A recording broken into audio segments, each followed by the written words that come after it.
about who I am, and then you can I want to kind of talk about whatever y'all want to talk about. So I've got some things in mind, but it all depends on kind of where you want it to go, and I'm here to answer questions and kind of give you some secrets that I have, some about the pet food industry, some about kind of the tricks that I have as a holistic. So I'm here because I love nutrition. So that is the focus of my practice, and so I've made a relationship with Unleashed because of the kinds of foods that they're promoting. I'm also promoting in my practice, which is very unusual for a veterinarian. And so my story is I've been a vet for 15 years, and when I came out of school, I was just like most people coming out of vet school, and I knew the three big veterinary companies. You probably know them all yourselves, have heard of them, that really, they get into the vet schools and they teach us our nutrition. They roll up a truck over to a bunch of poor vet students and give us free food to feed our animals. We get out of vet school and our clients are asking us, well, what do you feed? And we're proud to say what we're feeding our pets, and then people think, well, if the vet is doing it, then it's good enough for mine too. And so it's really just, like, to me, the most brilliant marketing strategy in our industry. And I was doing the same thing as everyone was doing. I was just happy to be a vet. It was my dream, as for most of us. And what ended up happening is I ended up with the dog I adopted in vet school that I rescued had a nutritional problem, like a lot of rescues do. And he ended up tearing his ACL at 11 months of age, TPLO on one side. 2 months later, he's free to run. First time he's allowed to run, he tears his other one. So I've got now a 13-month-old dog with 2 plates in his legs. And at that time, I didn't know just how bad that was at 11 months of age. And the vets, the specialists at my vet school, I went to Ohio State, fantastic, cannot say enough about it, but they all agreed that there was something nutritional wrong with him, but nobody could really tell me how to help him. And so here he ends up with 2 bad legs. I graduate, become a vet.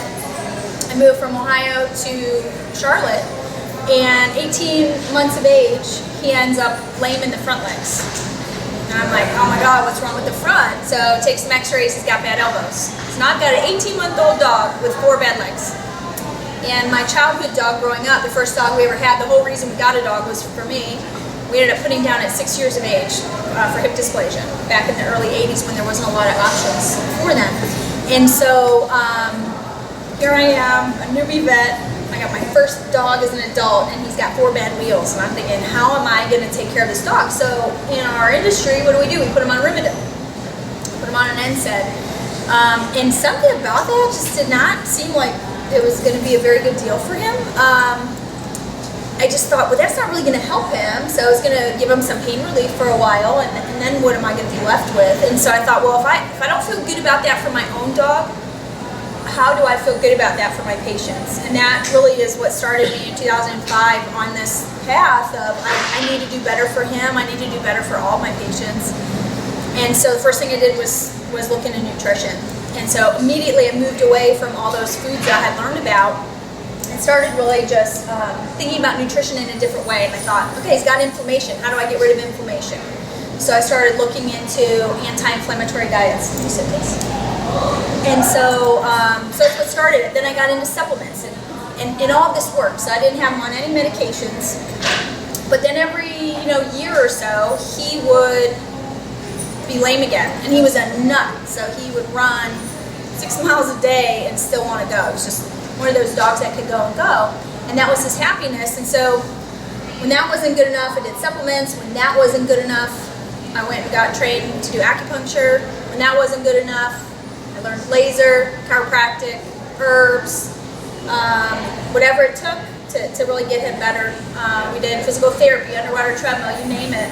And he died at 12 and a half of natural causes, on 0 medications, on a few herbs, and was still running a couple miles a day with me.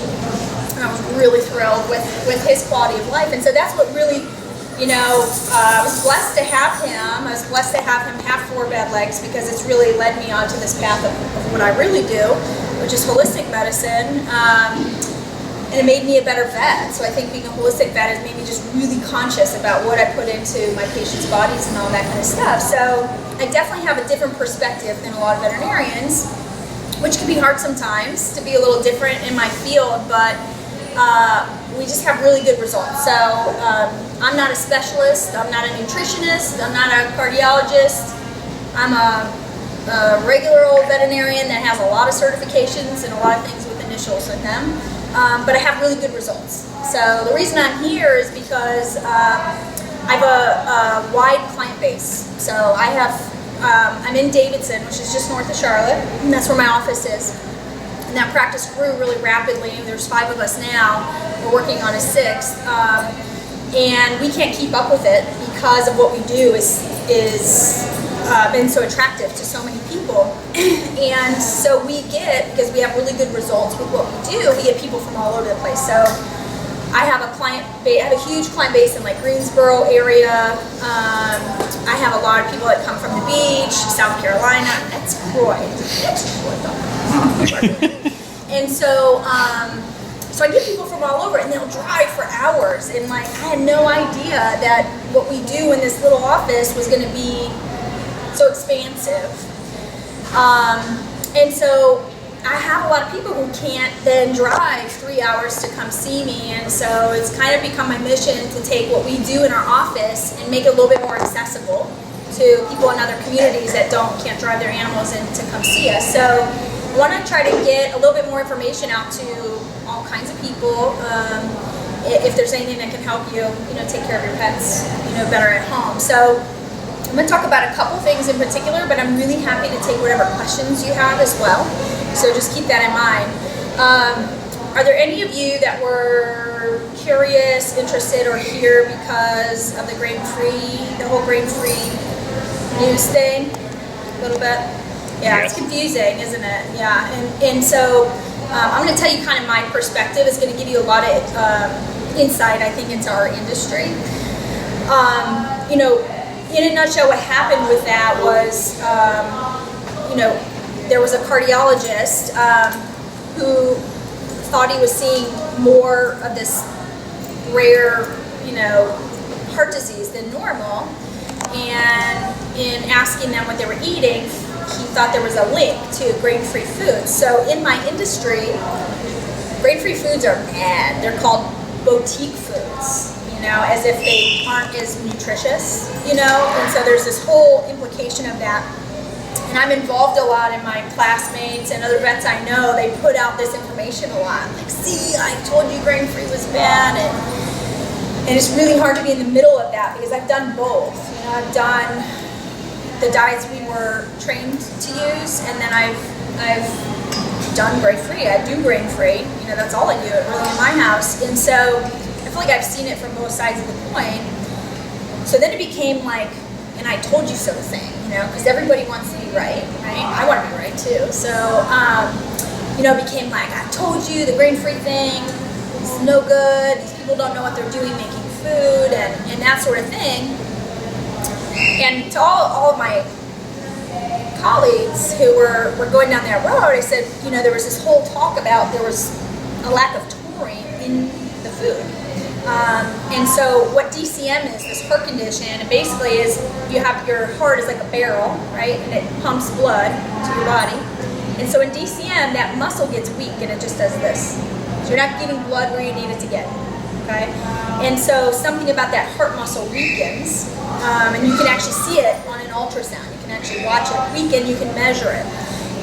And so the heart muscle needs taurine and carnitine to contract properly. And so they thought, okay, these dogs are low in taurine.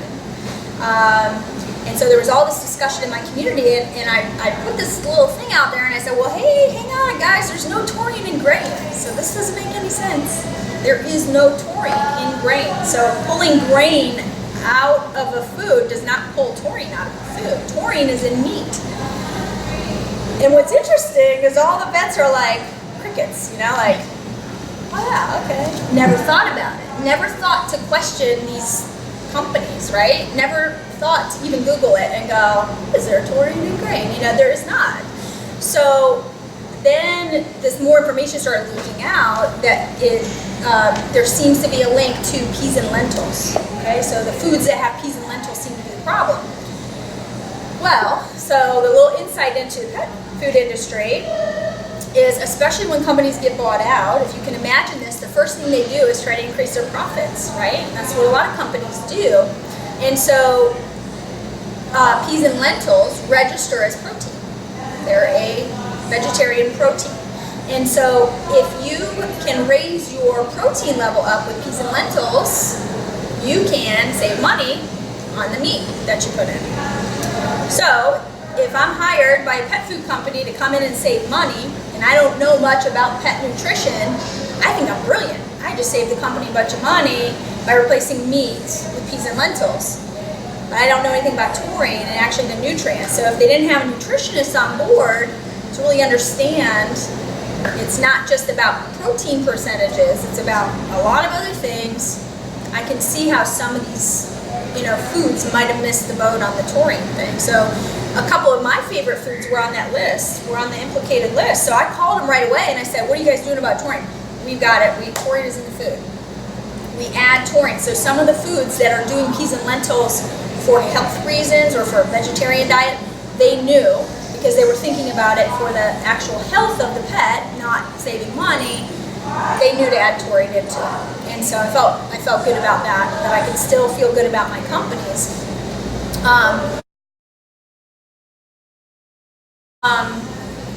Does anybody have any questions about like that whole thing? What DCM is, or the grain-free thing? So there's still, what the FDA keeps coming out reports and saying, we don't know. They don't really know. So they come out with this big report that you can't read unless you know medicine, basically.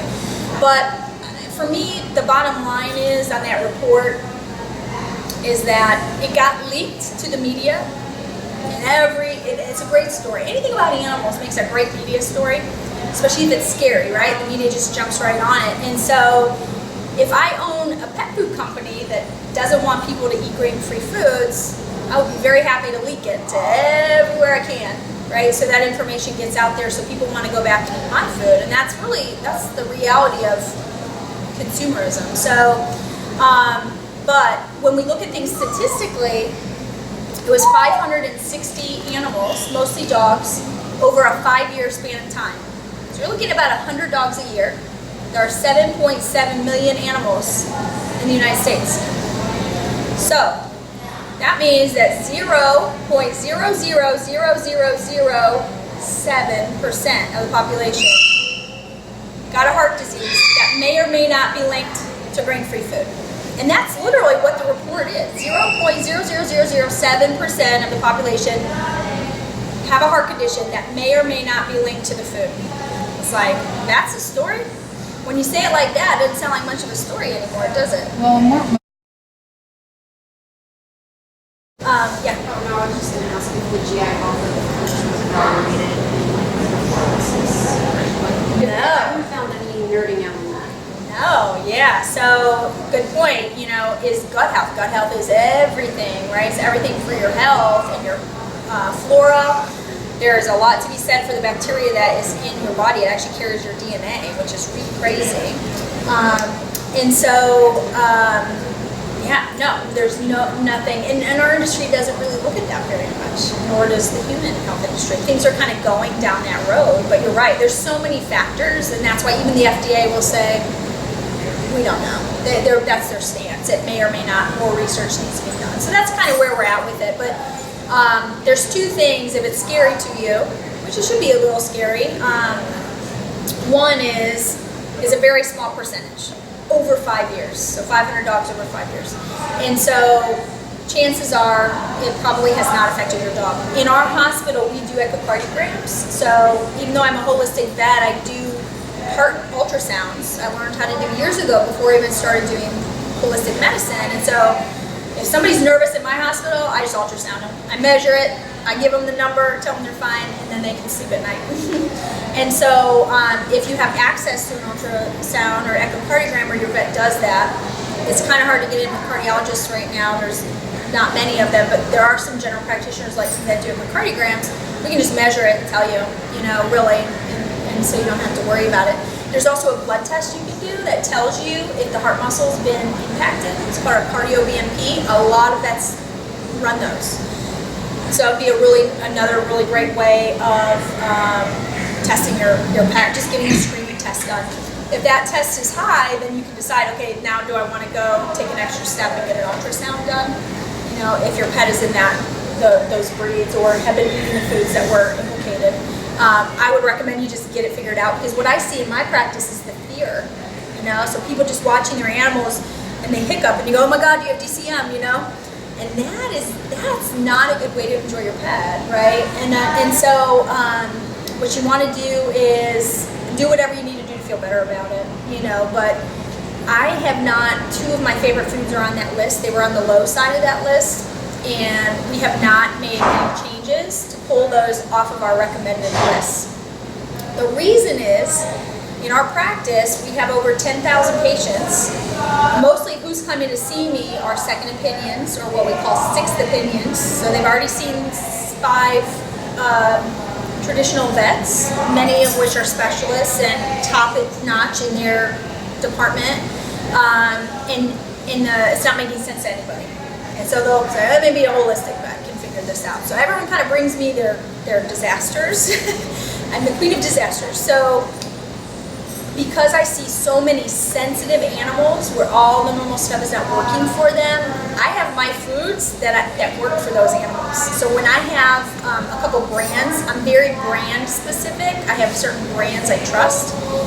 When I have those and all my really high maintenance pets do well on them, then I can't get rid of them for this may or may not, nobody knows. And I think like my favorite line of food I use all the time, 10 dogs were eating that food. Well, 10 dogs out of 7.7 million times 5 years, I'm still okay with those odds, because in our hospital we've got 10,000 doing phenomenal. You know, they're getting rid of their allergies, getting rid of their chronic skin infections, fighting cancer for years at a time, you know, doing all these things that you're not supposed to be able to do. I'm still weighing that, you know, as more important. I was looking up today the statistics on cancer. You know, cancer, 1 in 4 dogs will get cancer right now in their lifetime. If you take dogs over 10 years of age, 1 in 2 will get cancer. So when you're looking at that, and then you break out the 7.7 million, that ends up being about 1 in 14,000 dogs will get this heart condition that may or may not be food related, and then you got 1 in 2 dogs getting cancer. So in my hospital, I'm playing the odds. I'm fighting this all I can with the right foods, and I'm not going to worry about this one that we're not sure. I'm going to keep listening. I'm going to keep following, you know, the reports on it, and make sure I stay educated about it. But I'm still playing the odds of what we do in our hospital. So, any questions about any of that? Is there a food that you recommend as far as, if like I have a golden? Yeah. Is there a food that's better at maybe helping prevent them from getting cancer? Yeah. So you know, people come a long way to see me. Sometimes 6 hours to come in. I have people who will fly their pets on an airplane to come see us at our office, and they're really motivated. And they'll say to me, "What is the best food?" I will do it. You tell me what it is, I got it. I will do it. And I was like, there's no such thing. Come here. It smells like cats and cookies. It's just so amazing. Can you sit? Sit, please. And so, there is no perfect food. What we do in our office is we have a list of like our approved foods, our favorite foods, we will say, and we tell people to work within, you know, try to work within that. And so this store is like my heaven, you know. I often in my community also will say, go to that store because they know what they're doing with nutrition, and then you got to find foods that your pets do well on, right? So to me, the biggest thing is less processed. So it's just like if you take a bag of veggie straws, okay, and they have tomato and spinach and carrots in them, right? But you're looking at them and you're like, this is really a chip, you know? And then you've got a bowl of tomatoes and spinach and carrots. Which one would you fight cancer with? You know, you got to think like that. So we all know up here, we've been programmed in this dry food thing, but it's really just crackers and cereal. And we all know if we have cancer, we have major surgery, we're not gonna heal with crackers, even if there's some spinach and tomatoes and the good stuff in it. We got to go to the source. And so what we do in our hospitals, we have a focus on less processed foods. So for me, that includes home cooked, canned, refrigerated, frozen raw, dehydrated raw. Raw food is a boost, right? And raw food gets expensive, but it's not wrong to do a food boost, right? So you ever hear about like doing a wheatgrass shot in the morning? You feel pretty good how you start your day. Or you do like a green smoothie and maybe the rest of the day you don't eat perfect, but man, you had that green smoothie in the morning. It's the same for our pets. You don't have to be perfect, but you do like a little meatball, raw food once a day. That's a food boost. That is a straight to the body way to boost the nutrition. I get people who have 12 dogs. If you can feed all your dogs raw food, I will like ask you what you're doing and what job you have, because I want that job so I can afford that. So, you know, it's just not realistic for a lot of us that have a lot going on, you know, and a lot of animals and critters, people that depend on us, right? So, but doing a boost is a great way to really increase the nutrition level without committing to 100%. pH doesn't matter as much. When you get down into the bladder and you're talking about pH and urinary stones, we actually don't control for pH in our hospital. We improve the food and the pH normalizes naturally, and it also brings a lot of moisture into the food. So animals are not supposed to eat a big pile of dry food and then drink a ton of water. They're supposed to get their moisture in their food, especially cats. So anybody have cats? Yeah. So cats are supposed to get all their moisture in their food. They're really not supposed to drink water. They're not good water drinkers. It's not natural for them to go drink a whole bowl of water most of the time, unless you're one that thinks they're a dog. No, stop. You see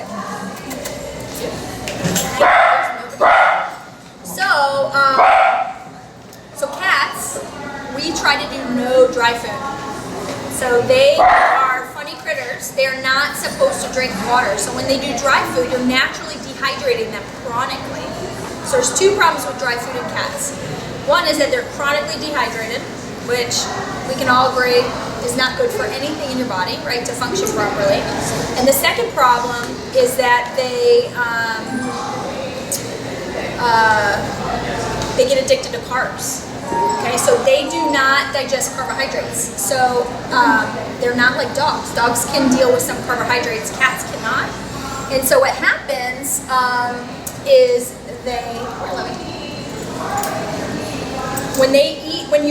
they make dry food, they have to put a little bit of carb in it to make it into a kibble. You cannot take meat, you can dehydrate it, and you can process it in that way, but you can't make it into a kibble without some carbs. And they do not process carbs properly. So when they eat a complex carbohydrate, it breaks down into sugar in their body, and that sugar just sits there. So what it does is it actually goes to their brain, they get a sugar high.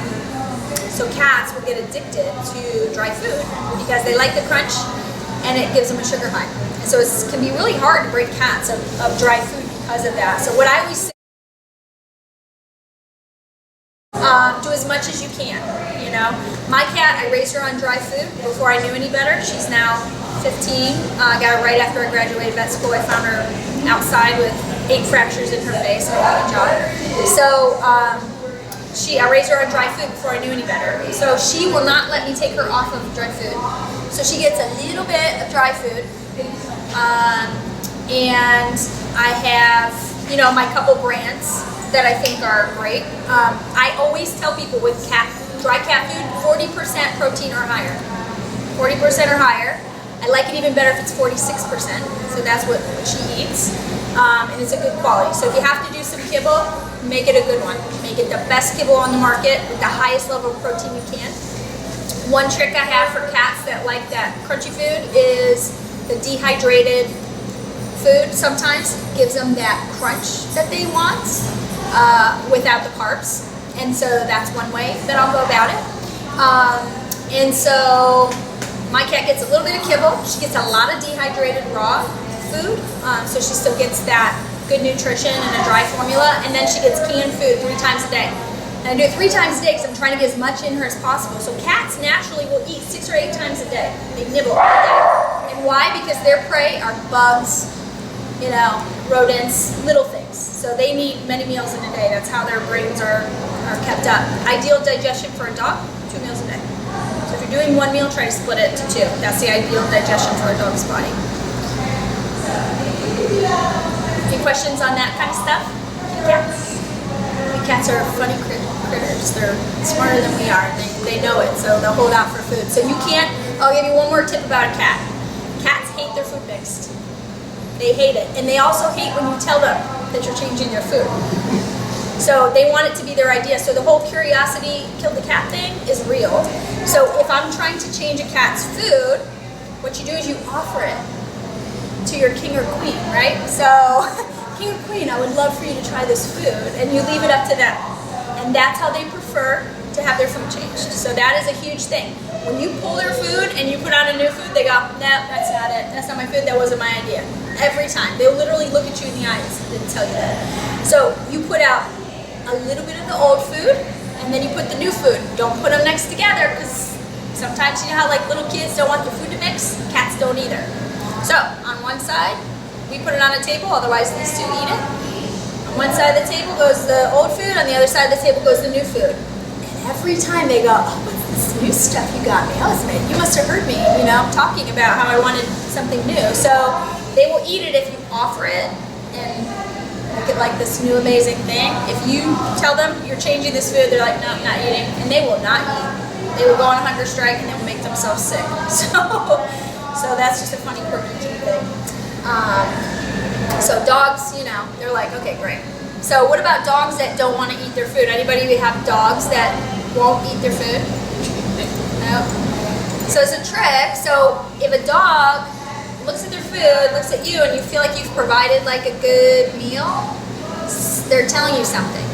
So dogs are very good at telling us when something's not right for them. So one of the best things I've learned doing holistic medicine, I'm an herbalist, so herbs are my favorite part of what I do. I do some acupuncture and we do a lot of laser and alternative treatments, but herbs are food, right? So we use herbs like medicine in our office. We have 350 herbal remedies, and so I do herbs all day long. We have actually in our office, if you look at all the medicine going out of our office, 55% of them are herbs and 45% are pharmaceuticals. So we mix.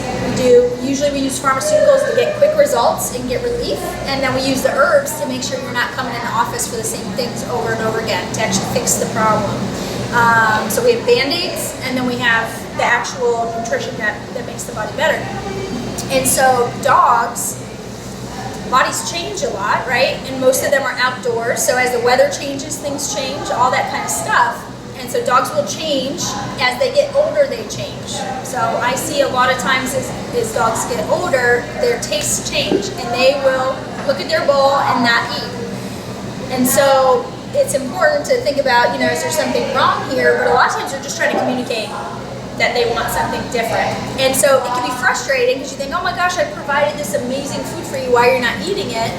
They're trying to tell you something. And so people will come to my office and they'll say, well, I had a friend that came in and she said her 11-year-old dog wouldn't eat anymore. So we ran some blood work, she was due for it anyway, tests are all normal. The dog was really warm to the touch, which happens to dogs as they get older. They get warmer. It's called yin deficiency. It's the same thing that happens to women when they go into menopause. They end up with this internal heat inside their body. And dogs get that same way, right around 10, 11, 12. And so they're laying on the cool floor. They don't want to go out in the heat anymore. If you're feeding them a protein that warms their body, they will not eat it. It just does not sound good. So think of it like this. If you are at the beach or inside right now, working outside all day, and you've been hot and sweaty all day, and someone wants to feed you roast beef for dinner, what do you think? Ugh, it sounds terrible, right? You want a salad, you want lemonade, watermelon, those are the things. But if you've been skiing all day and you're freezing cold and someone tries to feed you watermelon, you think they're crazy, give me soup, right? So food can warm us or cool us. We humans, we just go get whatever we crave, right? We pick whatever our body needs. We don't think about it, right? We just go get it. We just go, oh, watermelon sounds amazing today, So our animals, they rely on us to bring the food home.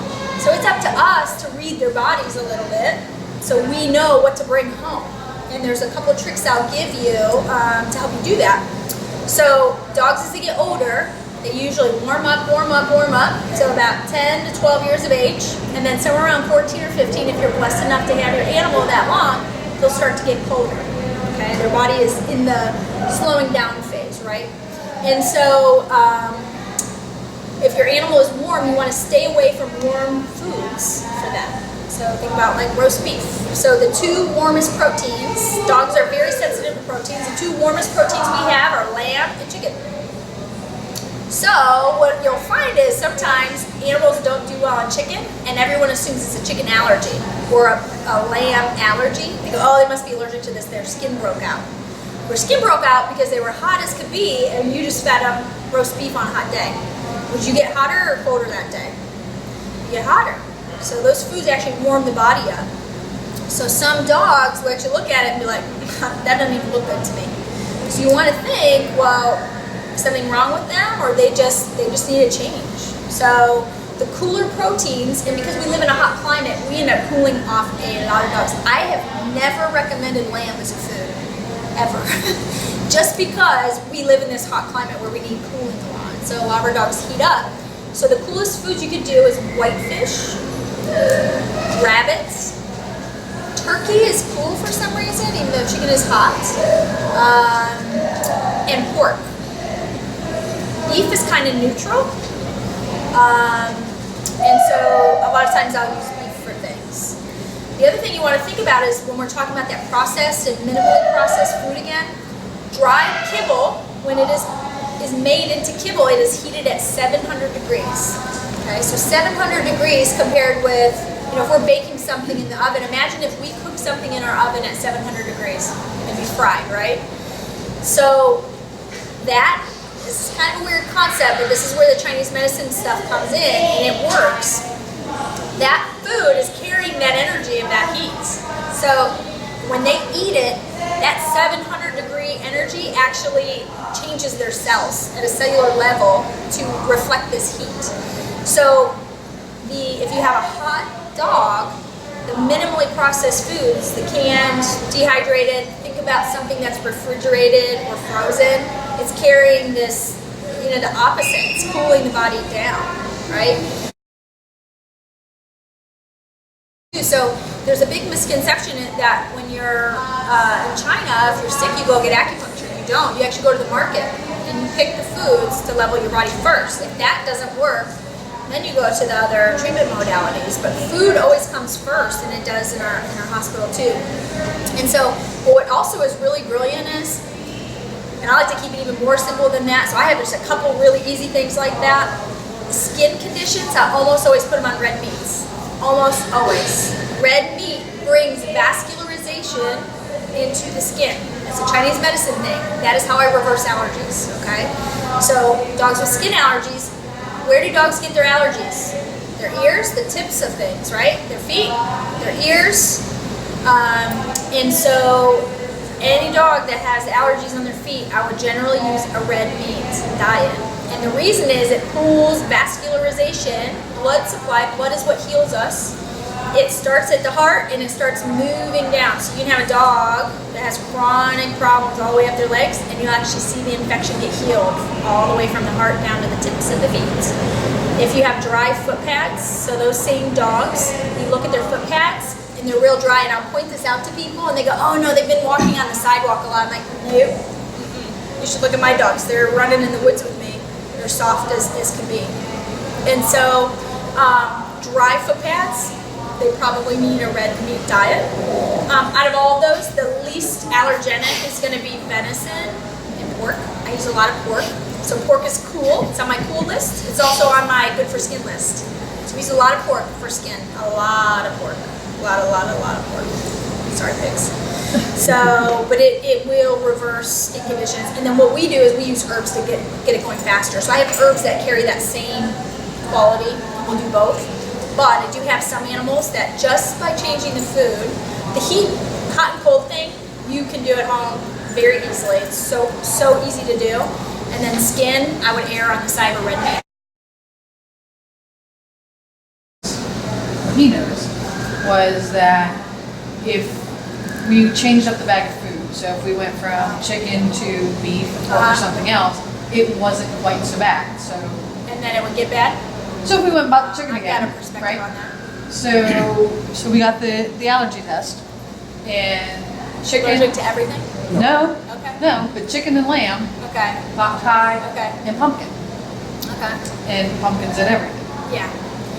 Okay, so I'm gonna give you a different perspective. You'll probably like this because you're into gut health. It's leaky gut. Do you know anything about leaky gut? Okay, so this is a weird thing. Sorry, all you veterinarians. I think I'm crazy right now. Sorry, and I learned a lot from human doctors. So when I hit a snag on an animal, I call my human buddies up. I find out what are people doing, and I use it in the animals. So I don't even do veterinary classes anymore. I just go right to human classes, and I learn all this stuff, and it all works for the animals too. And so leaky gut is a scenario where your gut is not healthy. Okay, so our gut is supposed to be a barrier, okay, like the roof is in rain right now. When we have damaged, if we shot holes at this roof right now, over and over and over again, over years, we'd start popping holes in it, right? This rain that's coming on the roof right now would start trickling in. If we kept going and kept going and kept damaging the ceiling long enough, we'd be getting poured on, right? So that's how your gut is with food. You're supposed to only take in small molecules, tiny, tiny little raindrops, right? Tiny. But if you damage your wall lining long enough, you're gonna get big raindrops in. Those big raindrops, your body starts seeing as foreign. That same gluten concept I was talking about. It starts going, why is there so much pumpkin in my system? It's because there's holes in the gut, okay? Microscopic holes, it's called leaky gut. Those animals that have leaky gut require rotation. Anything they eat consistently will cause an allergy. And it's because it's all getting in their bloodstream, and it shouldn't be getting in their bloodstream. That's a leaky gut dog for me every single time. So what you ought to do, what I do is I take 4 diets and I rotate them. Every meal gets rotated, or every day. They'll eat beef one day, I'll do 4 brands even, because there's those unspeakable things we don't all know about, right? I'll take 4 good brands, 4 good proteins, and I will literally put it in 4 containers, or whatever it is, whether, I don't care, and I'll have one of them be a kibble, just to save people money, or 2 of them be a kibble, one of them's a can and one of them's raw. And one day they eat this, the next day they move to this, the next day they move to this, and you start rotating them, and so the allergy goes away. Because anything that you don't eat consistently over and over again, the body starts to heal. Probiotics, big, for that. There's some other digestive enzymes you can do to help break down the food. So digestive enzymes, I bet you have some available. And so get the food digested better and start rotating the foods. It takes a while, but it probably took a while to get here. I mean, that's If something you're allergic to, if you run out, your best thing is to pick 4 foods and rotate them.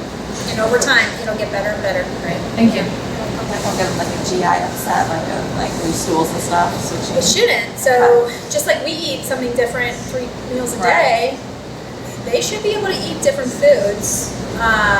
If they're not used to eating that way, you want to do it slow. What about probiotics? What do you? Yeah, probiotics are great. Any other questions? Yeah. Can you speak about dental health too with all of these diets you're recommending? That's a big one. Yeah. So my patients with the cleanest teeth are on raw food and home cooked food. So that's to me what ends up the best. So this is a sorry again, veterinary community. Apologize in advance. So this is where I'm really different, but it'll make sense when you hear it. You know, we are taught that they have to chew on their kibble to keep their teeth clean. Saying that is like our dentist telling us we need to chew hard candy to keep our teeth clean. It doesn't make any sense. Chewing is not what keeps our teeth clean, right? It's what we're putting in our mouth. It's the sugars and that sort of thing. So it's actually the stuff. Did you know that kibble gets sprayed? Like animals get melted down and then they get those melted down animal parts get sprayed on the kibble to preserve them, right? And so there's all kinds of yucky stuff, preservatives. That's why it can stay in a bag for a couple of years and not go bad, right? So there's artificial things, and the good companies try to make it as natural as possible, but it's not natural for food to sit for 2 years. You know, it just isn't. We wouldn't even eat a bag of chips 2 years later, right? But some of our animal food can last that long. And so that stuff is what sticks to the teeth. So it's not the chewing that the animal does, it's the quality of the food that goes in the mouth that delivers the cleanest teeth. So if your animal is stacking up tartar quickly, one of two things is going on. Either the quality is not good enough, or they have a genetic predisposition to it, which happens. Probiotics do help with that, helps kill the bacteria in the mouth.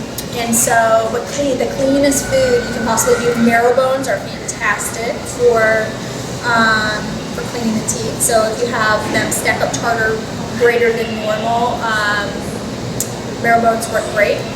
The one thing I would caution against is marrow bones, antlers, things like that. They can crack their teeth on. Then we have to actually remove their teeth. So what you want to do, what they're meant to do is chew the periosseal surface off of them. So the little tiny fibrous coating that's on the bone or inside the bone or on the antler, that's what they're supposed to be chewing off. So dogs will rub their teeth on them and the outside part.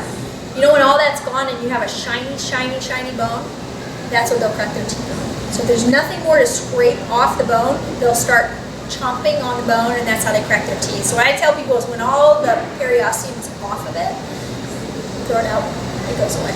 So when it becomes shiny white, it's time to toss. There's all this talk about low protein diets for kidney disease, and so I see a lot of second opinions for kidney disease because they're told their animal's going to die within a year, there's nothing you can do, terrible, terrible, terrible, awful, awful, awful. Then they'll come see me and say, what do you have, you know? And so we use herbs to reverse kidney disease. We do it all day long. 19 out of 20 times we will reverse kidney disease. But what I found is they crave protein. So people will come in with these veterinary diets and they say, well, I'm feeding this diet, but they won't eat it unless they put chicken on top. I cannot tell you how many times I've heard that. Like literally verbatim, that exact sentence. And I found that they were craving protein. And I thought, I gotta start listening to this. Like there has to be something to this. And these animals, they're in a state of crisis, we need them to eat, right? So I started just kind of against everything I'm told. This was 6 years ago. So just let them eat the chicken. All chicken. If that's what they want, just let them eat it. Let's just see what happens. And I found they were fine. Nothing happened. The kidney enzymes didn't go up. Now there's 2 kidney enzymes we're looking at. Now there's 3. We brought up SDMA. So now there's 3 kidney enzymes we're looking at.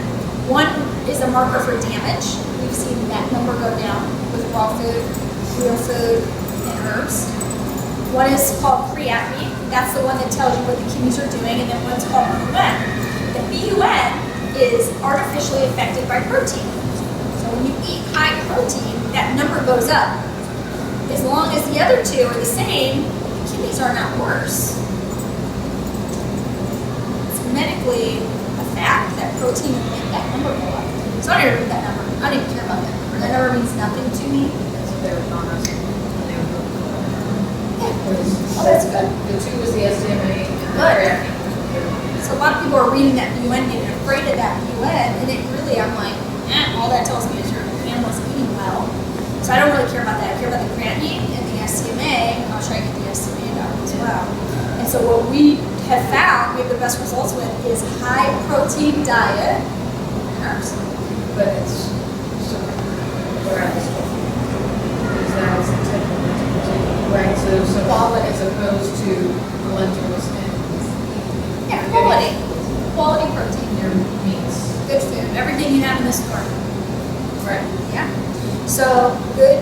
proteins, good quality food. Let the animal choose, and then we use herbs. And we have great results with that. And we're hoping to publish that. We have all the data, and we're going to publish that.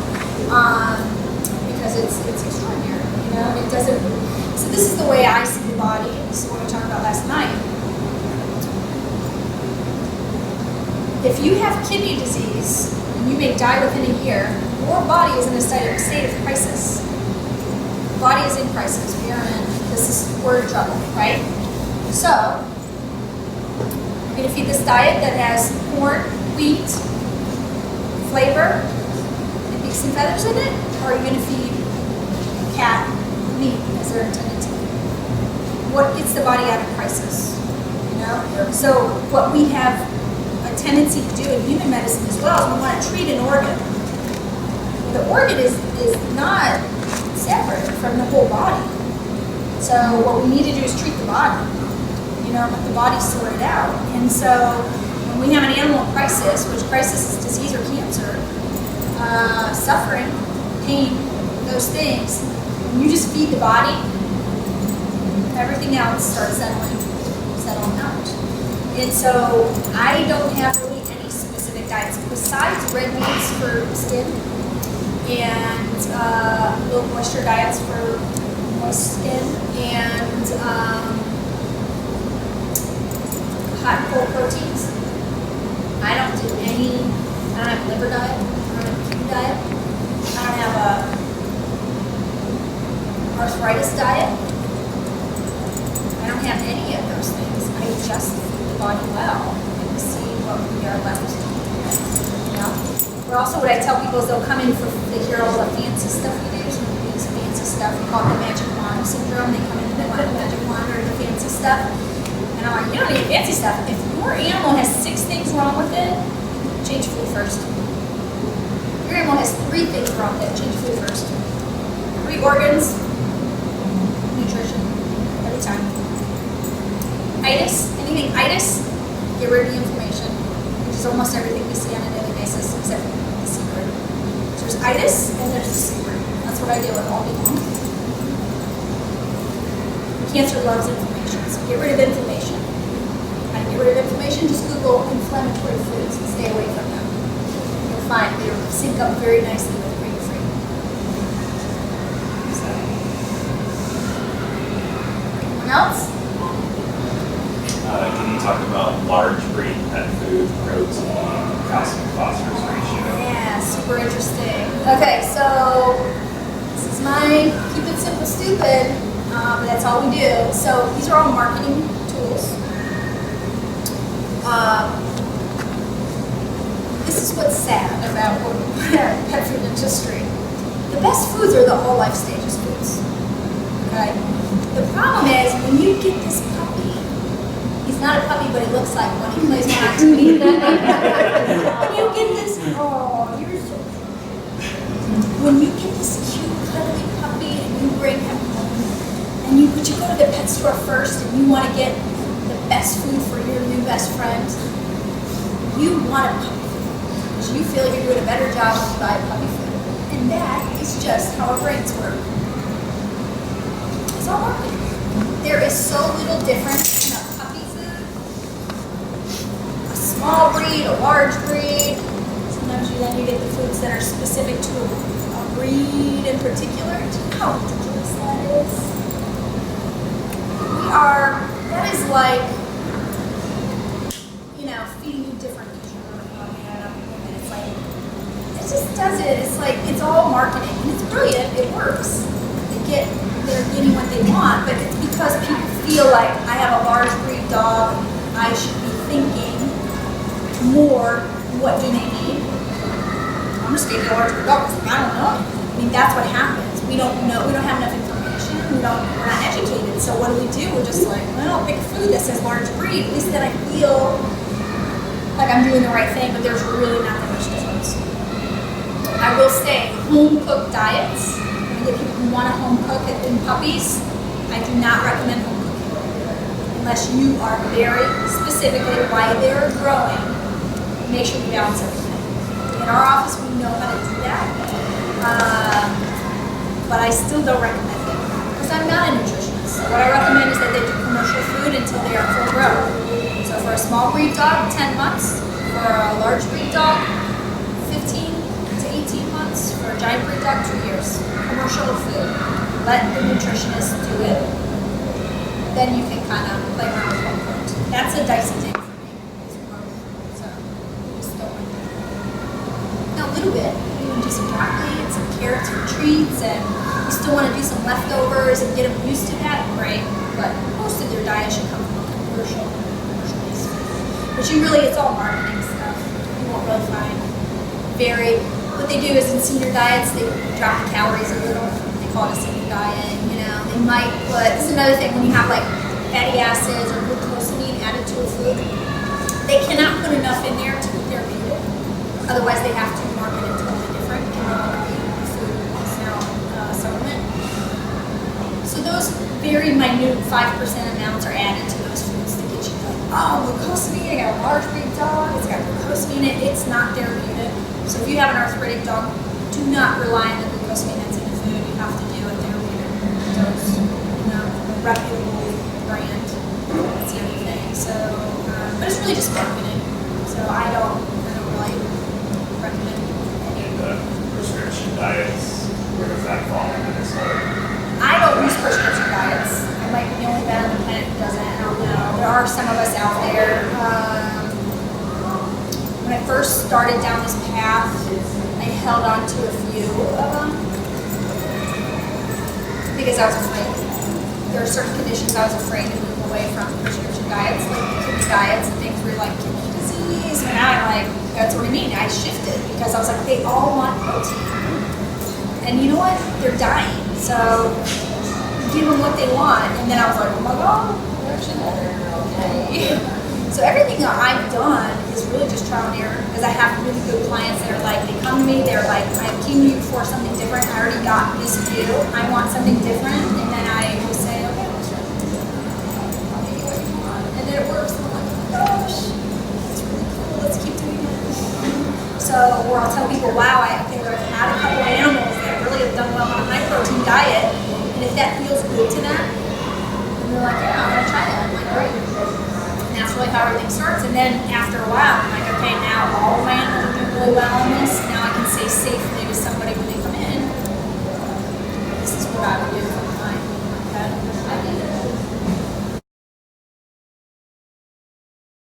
But yeah, that stuff. There is some stuff. So I do put some stuff out there. And I'll give you guys business cards. So I have started to be braver and really put my stuff out there. Knowing that not everyone's happy about what I say, but it all makes sense and all the data's there. We have all the data.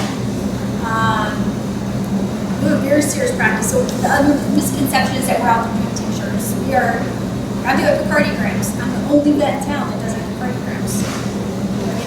It's like we do surgery. We do everything in my office. We do chemo. Nobody would ever expect me to do chemo. But there is a time and a place for chemo. If your dog needs chemo, I'm there for you. That's the reality. So we do everything. So it's not about avoiding medicine. It's about just doing what we think is going to give you the best results. And often we think food and herbs give us a better result than other things that we have. So, but I do think there's a growing frustration in my community, in the veterinary community, where people are feeling like failures. There's a great sadness in my industry. There's a huge problem with suicide. I don't know how much of that trickles out to outside of our community. There's a girl who committed suicide at the hospital show. Do you euthanize yourself? That is the reality of like, we love these animals so much, and we're not given really good tools to help them, and we feel like failures a lot. It creates a lot of sadness, And so there's a growing frustration in my community of there has to be something better than this. And I think what we do is really fun. We have fun.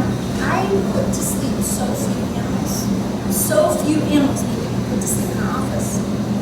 This used to be I used to put 2 animals down a day. Can you imagine that? Do you know that your vets are putting down that many animals and then rolling into your room with your new puppy and going, oh my God, it's so good to see you. It's so messed up. That's the reality because they're suffering, you know?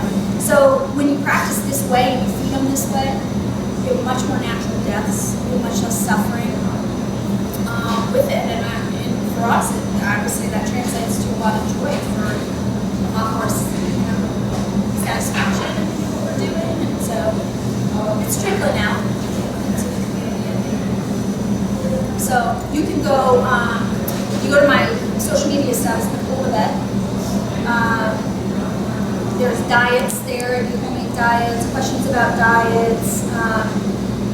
I've put cases on there, kidney patients, that kidney disease reverses, and little things like that, little snippets. So there's, as much as I have time for, I'm trying to get some things out there just to start shifting grades.